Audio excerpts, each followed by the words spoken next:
আপনাদের এই দলটা তো প্রায় 7-8 বছর হয়ে গেছে, 8 বছর আট হয়ে বছর গেল, হয়ে গেছে। জি। 8 বছর জি। হয়ে গেল। তো এটা একেবারে নতুন দল তা তো বলা যাবে না।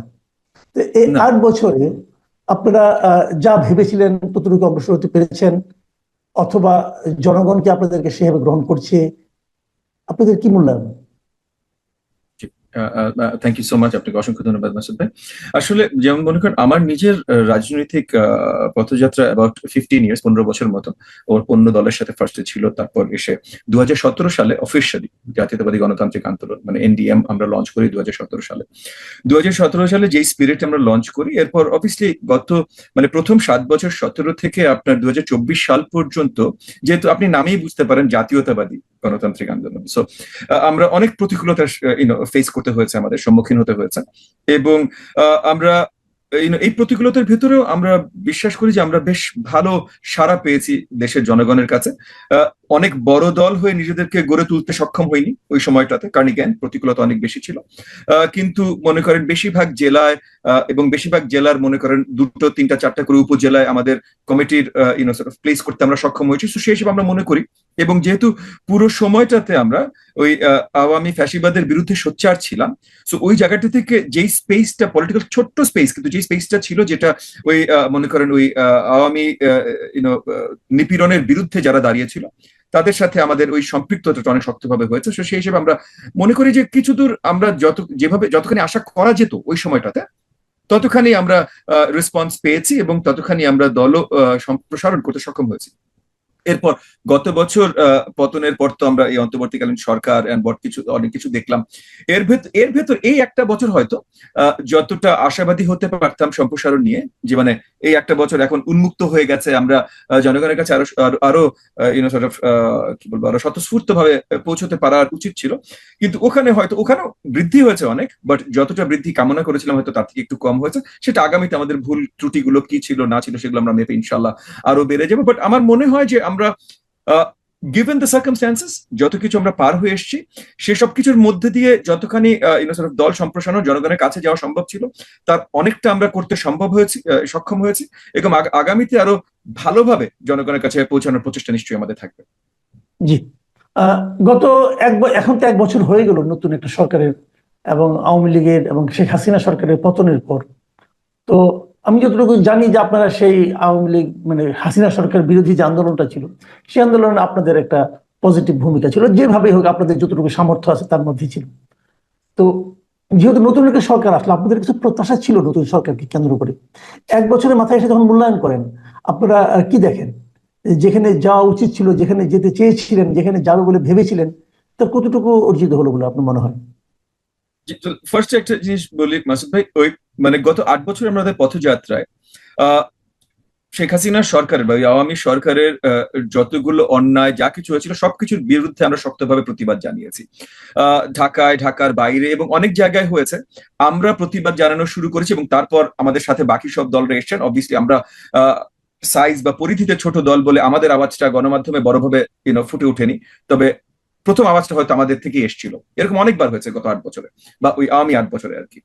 আর অবভিয়াসলি সেই হিসেবে জুলাই আন্দোলনে আমরা সরব ছিলাম, একদম রাজপথে সম্মুখ ভাগে ছিলাম। এবং তার জন্য এই অন্তর্বর্তীকালীন সরকার যখন গঠিত হয় তখন আমাদেরও অনেক অনেক আশা, আমরাও অনেক আশাবাদী ছিলাম যে অন্তর্বর্তীকালীন সরকার থেকে আমরা অনেক কিছু পেতে পারি।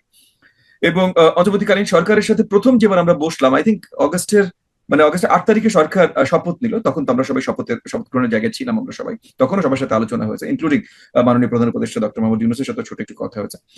কিন্তু আই থিঙ্ক 10-12 তারিখের দিকে প্রথম আমাদেরকে ইনভিটেশন জানালো মাননীয় প্রধান উপদেষ্টা আলোচনার জন্য। তো 10-12 তারিখে যখন জানালো, তখন আমাদের মনে হয়েছিল যে আমরা হয়তো ভালো কিছু আলোচনা করার সুযোগ পাবো, আমরা একটু ব্যাক এন্ড ফোর্থ, অ্যাকচুয়ালি একটু আলোচনা হবে আর কি।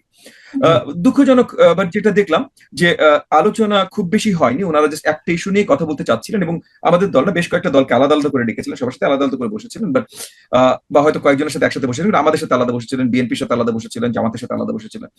এবং আলোচনাটা বেসিক ছিল যে 15 তারিখ সম্বন্ধে কি করবে, এবং 15 তারিখ সম্বন্ধে কি করবে তাও মানে অলমোস্ট আলোচনাটা ছিল যে 15 তারিখটা একটু ডিফিকাল্ট একটা সময়। সো এটা আসলে এই সেলিব্রেশন বা কিছু এগুলো আপনার এক্সাম্পট করা মানে এগুলো বাদ দেওয়া উচিত কিনা। এবং এটাও আসলে ওনারা বড় কোনো কথা শুনতে চাননি, ওনারা বেসিক্যালি শুনতে চেয়েছেন যে বাদ দেওয়া উচিত, জাস্ট হ্যাঁ বলেন আপনারা। সো আলটিমেটলি সবগুলো দল হ্যাঁ বলে বেরিয়ে চলে এসেছে। এখন আমি কিছু দূর মানছি, প্রত্যেকটা দল আমরাও কিন্তু হ্যাঁই বলার জন্য গেছিলাম, মানে যদি আমাদের ওইভাবে জিজ্ঞেস করা হতো।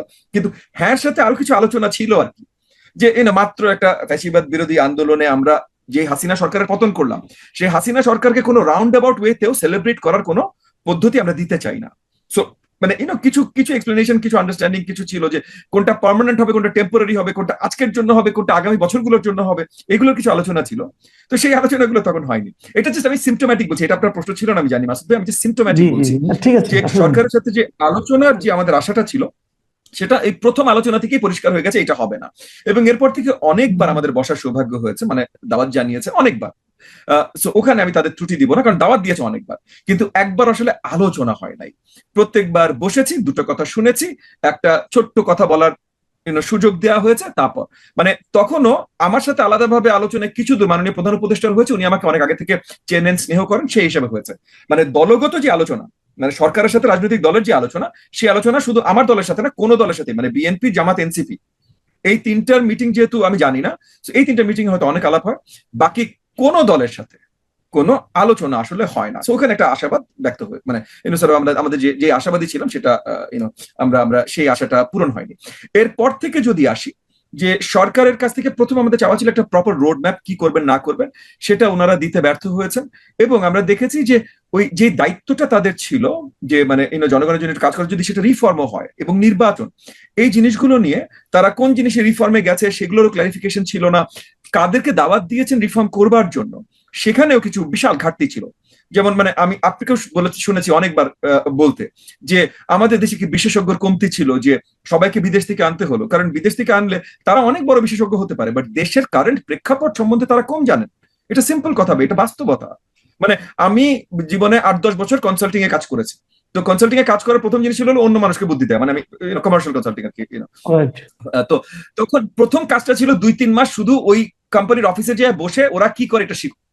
ওদেরকে বুদ্ধি দেওয়ার আগে 2-3 মাস ওদের সাথে সময় কাটাতে হবে, মানে এটা সিস্টেমই ছিল, যে ওদের সাথে সময় কাটাবো 2-3 মাস, বুঝবা আগে, তারপর 2-3 মাস তুমি বুদ্ধি দেবে। এটা মানে এখন মানে কিন্তু এই সরকার ওইটা শেখার সময় তো আমাদের নাই, আমরা তো ক্রাইসিস মোমেন্টে সরকারকে এনেছি। সো এরকম অনেক জায়গায়, মানে আসলে বলা শুরু করলে হয়তো অনেক বেশি লম্বা হয়ে যাবে মাসুদ ভাই, তার জন্য না, আমি অল্প ঠিক কয়েকটা আছে। কথা বললাম যে জায়গায় আর কি আমরা আশাহত হয়েছি। না, তার মানে আপনি বলতে চাচ্ছেন এই সরকারটা নিয়ে আপনাদের যে প্রত্যাশাটা ছিল, যে এই সরকারটা সবার সরকার হয়ে উঠবে, সকল মানুষের সরকার, সেটা আপনার শুরু থেকে আপনারা হতাশ হয়েছে, সেটা হয়ে উঠতে পারেনি। আপনি আরেকটা কথা বললেন যে শুরুর প্রথম মিটিংটাতে তাদের মূল আলোচনাটা ছিল যে 15ই আগস্টে তারা কি করবে, 15ই আগস্টকে কিভাবে পালন করবে অথবা কিভাবে পালন হতে দেবে। তার মানে আপনার কি মনে হয়েছে যে ওই সময়ে 2024-এর 15ই আগস্ট এবং 2025-এর 15ই আগস্ট, এই যে কথা আপনি আমাকে বললেন যে তাৎক্ষণিক একটা একটা ব্যবস্থা হতেই পারে, কিন্তু 1 বছর পরে তো সিচুয়েশন চেঞ্জ হবে। তো এখন আপনার যা দেখছেন, এবারে 15ই আগস্ট যা দেখছেন, আপনার কি মনে হয় যে সরকার একটা জুজুর ভয়ে আক্রান্ত? আমি আসলে জানি না, বুঝছেন মাসুদ ভাই, আমি আপনাকে সত্যি একটু কথা বলি, আমি আমি আবার 24-এ ফেরত যাই, মানে যেহেতু 15 আগস্টের কথা আসলো, তো আমি আবার হুম, 24-এ ফেরত যাই। আমি একবার সুযোগে বলেছিলাম, মাননীয় প্রধান উপদেষ্টার সামনেই বলেছিলাম, কারণ তখন একটা আলোচনা চলছিল যে গণভবনকে আপনার জুলাই মিউজিয়াম বানানো হবে। তো হুম, গণভবন বিশাল একটা আপনার স্টেট স্ট্রাকচার, এবং এটা তৈরি করা হয়েছে এমন ভাবে যে প্রধানমন্ত্রীর জায়গায় যিনি থাকবেন তিনি যেন মানে বড়ভাবে আর কি ওনার কার্যক্রম সব চালাতে পারেন এন্ড হোয়াট নট, এরকম একটা স্টেট স্ট্রাকচার। এত বড় একটা স্ট্রাকচার, এত কমপ্লেক্সিটির সাথে বিল্ড করা, এটাকে একটা মিউজিয়ামের জন্য দিয়ে দেয়, এটা একটু লস। এবং আমি তখন বলেছিলাম যে 32 নম্বরকে রাদার আমরা জুলাই মিউজিয়াম বানাই। এটা একটা হুম, মানে হুম, 32 নম্বর স্থাপনা থাকবে, জুলাই মিউজিয়ামও থাকবে, এবং তারপর ফিউচারে দেখা যাবে, এরকম একটা আমি আইডিয়া দিয়েছিলাম। আলটিমেটলি যেটা হলো যে 32 নম্বরকে একদম মাটির সাথে মিলিয়ে দেওয়া হলো। এখন মানে 32 নম্বর মাটির সাথে মিলিয়ে দেয়, এটা তো আমার পার্সোনালি তেমন কোনো প্রবলেম আছে না, আমার তেমন কোনো প্রবলেম নেই, যে সত্যি কথা ইতিহাসের জন্য একটা বিল্ডিং লাগে না। বাট পয়েন্টটা হলো যে ওই যে ঘুরিয়ে দেয়া, এটা তো আপনি আইনি পদ্ধতিতে করতে পারতেন, বা আপনি মানে কোনো একটা একসেপ্টেবল পদ্ধতিতে করতে পারতেন মব জাস্টিসের বদলে। এবং মব জাস্টিসের কথাটা মানে পরে আমরা পরিষ্কারভাবে জেনেছি, এগেন যেহেতু আমার কাছে প্রুফ প্রমাণ নাই, আমি কারো নাম নুম বলে বলবো না, বাট আমরা পরিষ্কারভাবে জেনেছি যে উপদেষ্টা মন্ডলীর তে বসেন এরকম ব্যক্তিরা আছেন যারা এটাতে পুরো সায় দিয়েছে, এবং যারা মানে ফোন করে এমন অর্ডারও দিয়েছে, এগেন আমি শুনেছি, আমার কাছে এভিডেন্স নাই, বাট ফোন হুম, করে এমন হুম। অর্ডারও দিয়েছে যেন এই মবগুলোকে থামানো না হয় বা থামানোর চেষ্টা করা না হয়, কারণ আর্মির উপস্থিতি ওখানে ছিল। তো থামানোর চেষ্টাকে যেন না করা হয়, সেটা উপদেষ্টা মন্ডলীর সদস্যরা ফোন দিয়ে বলেছেন। সো এই জায়গাটাতে মানে তাহলে আপনি সরকারে বসে মবকে ঠেলে দিচ্ছেন এবং এমন একটা সিচুয়েশন তৈরি করছেন যেখানে আর কি ওই যে আইন শৃঙ্খলার ব্যাঘাত ঘটবে, এটা মুশকিল বিষয়। অবভিয়াসলি এগেন মাত্র একটা স্বৈরাচারী সরকারের পতন হচ্ছে, সেই স্বৈরাচারী সরকারকে কোনো রাউন্ড অ্যাবাউট ওয়েতেও সেলিব্রেট করা ইমিডিয়েটলি মুশকিল বা করতে দেয়া মুশকিল, এটা আমি মানছি। কিন্তু আবার ইতিহাসকেও, যেমন মনে করেন এই যে জুলাই ডিক্লারেশন, জুলাই যেটা ঘোষণাপত্রটা আর কি, যেটা ছাড়া হলো 5 আগস্টে, তো সেই ঘোষণাপত্রেও অনেক কিছু, অনেকগুলো আর্টিকেলস আছে, অনেকগুলো ক্লজ আছে, যেগুলো আমার কাছে মনে হচ্ছে যে এটাও এখানে ইতিহাস বিকৃত হয়েছে। মানে অনেক কিছু নাই, ওই মানে ওই যে ওটা নাই সেটা ইতিহাস বিকৃতি, আবার অনেক কিছু এমন ভাবে আছে যেটা আমার কাছে মনে হচ্ছে ইতিহাস বিকৃতি। তো এইটা আমাদের আসলে মানে এইটা আশা ছিল না এই অন্তর্বর্তীকালীন সরকার থেকে। রাজনৈতিক সরকার এসে অনেক ভুল ত্রুটি করে, কারণ তাদের রাজনৈতিক কিছু চাওয়া পাওয়া থাকে, অন্তর্বর্তীকালীন সরকারের চাওয়া পাওয়া থাকা উচিত ছিল না। সেই জায়গা থেকে এই মুশকিল জিনিসগুলো তৈরি হয়েছে। আর আপনি যদি এই যে গতকালের কথা বলেন, গত পরশু রাত বা গতকালের কথা বলেন, তাহলে এই জায়গা থেকেও কিছু প্রশ্ন আছে যে দেখেন বাংলাদেশের জনগণ যেটা যেভাবে সেলিব্রেট করতে চায়, আপনি যদি একটা আপনি বাংলাদেশের নাগরিক হন, আপনার সবচেয়ে বড় হিরো যদি হয় সরওয়ার্দী সাহেব, আপনি সরওয়ার্দী সাহেবকে সেলিব্রেট করবেন, দেশের ইতিহাস সেলিব্রেট করবেন, আপনি সরওয়ার্দী সাহেবকে সেলিব্রেট করবেন। আপনি তো স্বাধীন বাংলাদেশের নাগরিক, আপনার পুরো অধিকার আছে। তো আপনি যদি ফজলুল হক সাহেবকে সেলিব্রেট করতে চান, আপনি যদি মৌলানা ভাসানীকে সেলিব্রেট করতে চান, তো আপনি যদি শেখ মুজিবকে সেলিব্রেট করতে চান, আপনি করবেন ভাই, আমি আপনার মতো করে করবো না। গত 15 বছর শেখ হাসিনার আমলে যখন জোরপূর্বক ছিল দুঃখ প্রকাশ করা বা সেলিব্রেট করা, তখন আমি সেলিব্রেটও করি নাই, ওইভাবে দুঃখ প্রকাশও করিনি, আমি এখন আমার মতো করে করবো। কিন্তু আপনি যদি চান তাহলে আপনাকে আমি বাধা দেবো, কারণ গত 15 বছর যে জিনিসটা হয়েছে, মনে করেন যারা জিয়াউর রহমানকে সেলিব্রেট করতে চেয়েছে তাদেরকে বাধা দেওয়া হয়েছে না। আমার মনে আছে আমি 2-3 বছর আগে আমার দলের পক্ষ থেকে হিরোজ অফ 71 মানে 71-এর যারা নায়ক এবং মহানায়ক, সো মনে করেন আপনার ভাসানী মানে সরি অবভিয়াসলি মানে ভাসানী সাহেব তো ছিলেন, শেখ মুজিব ছিলেন, আমাদের ওসমানী সাহেব ছিলেন, সকল সেক্টর কমান্ডাররা ছিলেন, তারপর আপনার মানে জিয়াউর রহমান সাহেব, সবার ছবি দিয়ে আমার দল থেকে একটা পোস্টার, এগেন এটা ওই 71 50 ইয়ার্স, এটা হলো 2021 সালে, রাইট, 2021 সালে স্বাধীনতার 50 বছর পূর্তিতে আমরা পুরো ঢাকা শহর পোস্টারিং করেছিলাম। এই পোস্টারিং করবার জন্য, এবং জিয়াউর রহমান সাহেবের ছবি সবচেয়ে বড় করেছিল এটাও না, সবচেয়ে বড় করে হয়তো ওসমানী সাহেব, তার শেখ মুজিব সাহেব এদের ছবি ছিল, হ্যাঁ, commander in chief and but Tajuddin সাহেবের ছবি ছিল, অনেকগুলো ছবি দিয়ে ইনক্লুডিং জিয়াউর রহমান সাহেব। কিন্তু জিয়াউর রহমানের সাহেবের ছবি কেন আছে? এইটার জন্য মানে আমার লোকজনকে থানায় ধরে নিয়ে গেছে, আমাকে ওই যে স্পেশাল অফিস গুলো, যে 12তলা বলি আমরা, ওখান থেকে কল এসছে, ওখান থেকে দাওয়াত এসছে, পোস্টারিং অনেক দূর বন্ধ করে দিতে হয়েছে। সো মনে করেন আমরা হয়তো মানে 50,000 পোস্টার ছাপিয়েছিলাম, আলটিমেটলি হয়তো 5-7 হাজার লাগাতে পেরেছি, তারপর লাগাতেই দেয়নি, সব পচে গেছে, নষ্ট হয়েছে, মানে লাগাতেই দেয়নি। দেখেন এটা কিন্তু স্বাধীনতার 50 বছর পূর্তিতে সব নায়কদের ছবি দিয়ে সব 20টা অ্যাটলিস্ট ছবি ছিল, অ্যাটলিস্ট 20টা ছবি ছিল। আমি আপনাকে বলছি সব সেক্টর কমান্ডার, তারপরে যে তাজউদ্দিন সাহেবের সরকারের 2-4 জনের, শেখ মুজিবের, আপনার ওসমানী সাহেবের, ভাসানী সাহেবের, 20 অ্যাটলিস্ট মিনিমাম 20টা ছবি ছিল, বাট কোথাও একটা জিয়াউর রহমান সাহেবের ছবি ছিল। এখন আপনি জিয়াউর রহমান সাহেবকে ডিনাই করে তো ভাই স্বাধীনতার ইতিহাস লিখতে পারবেন না, এটা সম্ভব না। আচ্ছা, তো তাইলে 15 বছর জিয়াউর, এই যে আমার এক্সাম্পল দিয়ে বলছি, মানে জিয়াউর রহমানের ছোট্ট একটা ছবি থাকার জন্য পুরো আমাকে ডেকে নিয়ে গেছে, আমার লোকজনকে অ্যারেস্ট করেছে, পোস্টার লাগানো বন্ধ করিয়ে দিয়েছে। সো জিয়াউর রহমানকে সেলিব্রেট করতে দেয় নাই। তাহলে এখন আপনি যদি উল্টা করেন, তাও একটা পলিটিক্যাল সরকার করতো, তাও আমি পলিটিক্যাল সরকারকে বকা দিতাম, গালি দিতাম।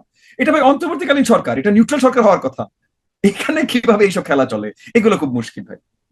তার মানে কোনো চেঞ্জ আপনি দেখছেন না? মানে আগেও যেরকম আমি যে কথাটা বারবার বলছিলাম, আমি বারবার এটা আপনার সঙ্গে বলেছি বোধহয় সম্ভবত, যে আমি সবসময় বলি একটা দেশকে অগ্রসর করতে গেলে না একটা ঐক্যবদ্ধ জাতি লাগে।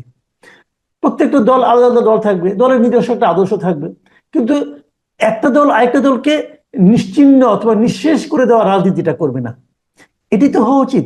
আমরা কিন্তু দেখেছি যে আওয়ামী লীগের 15 বছরে জাতিকে বিভক্ত করার একটা প্রচেষ্টা, যে স্বাধীনতার পক্ষ, স্বাধীনতার চেতনা, এই সমস্ত কথা বলে জাতিকে বিভক্ত করা, এবং বিএনপিকে, এমনকি জিয়াউর রহমানকে বলা হয়েছে যে পাকিস্তানের চর, এগুলো কিন্তু বলা হয়েছে, এবং বিএনপিকে একটা সন্ত্রাসী দল। শেখ হাসিনা অনেক জায়গায় আইএসআই এজেন্ট বলে আখ্যায়িত করেছেন, এর থেকে দুঃখজনক আর কিছু হতে পারে। এগুলো বলে মানে জাতিটাকে বিভক্ত করা, জামাতে ইসলামকে আমি কিন্তু তখনও বলেছি, আপনার মনে আছে কিনা, যে আপনি এই যে বিএনপি যারা সমর্থক, জামাতে যারা সমর্থক, তারা তো দেশের নাগরিক, তাদের একটা মতামত থাকতে পারে না? ওই মতামতটা আপনার পছন্দ না হতে পারে, আমার পছন্দ নাও হতে পারে। তো আমরা ওই সময় কিন্তু যখন ডক্টর ইউনূস দায়িত্ব নিলেন, আমরা কিন্তু ভেবেছিলাম, একটা প্রত্যাশা আমার মনে ছিল অন্তত পক্ষে, যে উনি বোধহয় জাতিকে ঐক্যবদ্ধ করবেন। কিন্তু আমার কাছে কেন যেন আমি খুব আতঙ্কিত বোধ করছি, যে কেন যেন ঠিকঠাক উল্টাটা দেখছি। উনিও সেই একই ধারায় মানে যেন নিজেকে গা ভাসিয়ে দিচ্ছেন। আপনার কি তাই মনে হয়? দেখেন, আমি ডক্টর মোহাম্মদ ইউনূস মানে মাননীয় প্রধান উপদেষ্টাকে ধরে কথাটা বলবো না, আমি সরকারকে ধরে কথাটা বলি। কারণ উনি হুম, কতখানি এই সরকারের কন্ট্রোলে আছে, যদি এখানে আপনি বলতেই পারেন যে যে প্রধান তার দায়িত্ব কন্ট্রোল করা, দায়িত্ব কন্ট্রোল করতে না পারলে এটা তার দোষ, এগুলো সব আমি মানছি। বাট আমি জাস্ট বলছি, আমি সরকার হিসেবে বলি, সরকারের ভেতরে অনেক ধরনের ফোর্সেস এর খেলা অত্যন্ত দুঃখজনক হলো সত্যি, আমরা দেখছি। যেটা বললাম যে গত বছর 32 নম্বর ভেঙে দেওয়ার সময় সরকারের উপদেষ্টারা ফোন দিয়ে এইসব কথা বলেছে। আজকে আমরা দেখেছি, যেমন মনে করেন কিছুদিন আগে একজন এক্স সচিব মহোদয়, উনি মানে বিএনপি করেন বা এক্স সচিব, একটা ওই এক্স সচিবদের বা সচিবদের একটা ডিসকাশনে বললেন যে অনেকের বিরুদ্ধে তার স্পেসিফিক এভিডেন্স আছে। আমার যেমন কারো বিরুদ্ধে স্পেসিফিক এভিডেন্স নাই, তবে আমি এটা অনেক জায়গায় বলেছি যে আমি জি, বেশিরভাগ না মানে মোটামুটি সব, আমরা ব্যবসায়িক পরিবারে বড় হয়েছি, তো মানে বন্ধু বান্ধব সবাই মোটামুটি ব্যবসায়ী। আমি একমাত্র আমার পুরো পরিবারের মধ্যে বা ছোটবেলায় বন্ধু বান্ধবের মধ্যে আমি একমাত্র রাজনীতিবিদ বা রাজনীতির সাথে সংযুক্ত, সবাই ব্যবসায়ী। তো এমন কোনো ব্যবসায়ী নাই, মানে এমন কোনো বন্ধু আমার নাই যার কাছ থেকে আমি শুনি না। আর আমাকে একটু বেশি বলে, কারণ আমি রাজনীতির সাথে আছি। So, এমন জি। কেউ আমাকে নাই যে আমাকে বলে নাই যে তার কাছ থেকে চাঁদা নেওয়া হয়েছে। এবং মানে এই এই যে দফায় চাঁদা নেওয়া হয়েছে, এই দফা এটা গত এটা এক কি বছরের এই কথা বলছি। দফায় এই গত 1 বছরে? হ্যাঁ, গত এক বছর, মানে মনে করেন গত 8-9 মাস, এরকম গত 8-9 মাস ধরেন, মানে পুরো 1 বছর না, প্রথম 2-3 আচ্ছা, মাস ঠিক এরা এই আছে, ঝামেলা হ্যাঁ, ফেস হ্যাঁ, করে। হ্যাঁ, হ্যাঁ। হুম, মানে প্রথম 3-3 মাস তারা চেয়েছে অনেককে টাকা দিয়েছে, সেটা ভিন্ন, কারণ তখন আইন শৃঙ্খলা বাহিনী একেবারেই ছিল না, তো তারা নিজেদের প্রোটেকশনের হুম, জন্য চেয়েছে, ছেলেদেরকে টাকা দিয়েছে। হুম, এটাও সত্যি কথা, এটা হয়েছে। হুম, যারই ফ্যাক্টরি আছে, যারই বড় ফ্যাক্টরি বা বড় অফিস আছে, ওই এলাকার ওই ওই কি বলে বৈষম্য বিরোধী ছাত্র আন্দোলনের নেতার পরিচিতিকে, তাকে নিয়ে আসো, তাকে টাকা দাও, এই জিনিসটা অগস্ট সেপ্টেম্বর অক্টোবর পুরা হয়েছে। এটা ডিনাই হুম, করার কোনো সম্ভাবনা নেই বাংলাদেশে, মানে কোনো হুম, উপায় হুম, নেই। হুম, আচ্ছা, গত 7-8 মাসে এটা হয়েছে। এবং আমি অনেকের কাছ থেকে শুনেছি যে উপদেষ্টা মন্ডলীর কেউ ফোন দিয়ে রিকোয়েস্ট করেছে একটা পার্টিকুলার পার্টিকে ডোনেশন দিতে। তো এখন একটা মন্ত্রী যখন ফোন দিয়ে রিকোয়েস্ট করবে একটা পার্টিকে ডোনেশন দিতে, এইটাই ভাই চান্দা। সো এই জিনিসগুলো গত কয়েক মাসে অনেক জায়গায় হয়েছে। হয়তো সুন্দর করে বলেছে, হয়তো জোর গলায় বলেছে, সেগুলো আমি জানি না ভাই, বাট বলা হয়েছে এবং বলার সাথে সাথে দেয়া হয়েছে। এই জিনিসগুলো আমি আপনাকে বলছি, এই জিনিসগুলো হয়েছে। সো ওই জায়গা থেকে আমি বলবো যে যেই নিউট্রালিটিটা আমরা এক্সপেক্ট করেছিলাম এই সরকার থেকে, সেটা হয়তো না, সেটা আমরা পাইনি, সেটা একেবারেই আমরা পাইনি। এবং এটা পুরো মানে সরকার কাঠামোর দোষ। এবং আরেকটা জিনিস বলি যে কয়েকজন চিন্তক আছেন, মানে লাইক থিঙ্কার্স আছেন, পরিচিত থিঙ্কার্স আছেন, যারা আমরা বারবার দেখেছি যে প্রথমে তো আমরা দেখেছি যে তারা ক্লেমও করেছেন যে তাদের জি, শিষ্যরা বা তাদের ওই যে পাঠচক্রর লোকজনরাই এই সরকারে আছেন, তারা ক্লেমও করেছেন আলোচনায়। এবং জি, এরপর আমরা দেখেছি গত 12 মাস ধরে যে তারা একটা ডিসকাশনে বা একটা মিটিং, মানে একটা প্রোগ্রামে একটা কথা বলেন বা প্রেসের কাছে একটা কথা বলেন, এর সাথে সাথে উপদেষ্টা মন্ডলীর কয়েকজন সেম কথাটা বলা শুরু করে। আবার তরুণদের একটা রাজনৈতিক দল আছে, তারা সিমিলার কথা বলা শুরু করে। সো এই যে এই জিনিসগুলো একটু প্রবলেম্যাটিক। কারণ এখন আপনি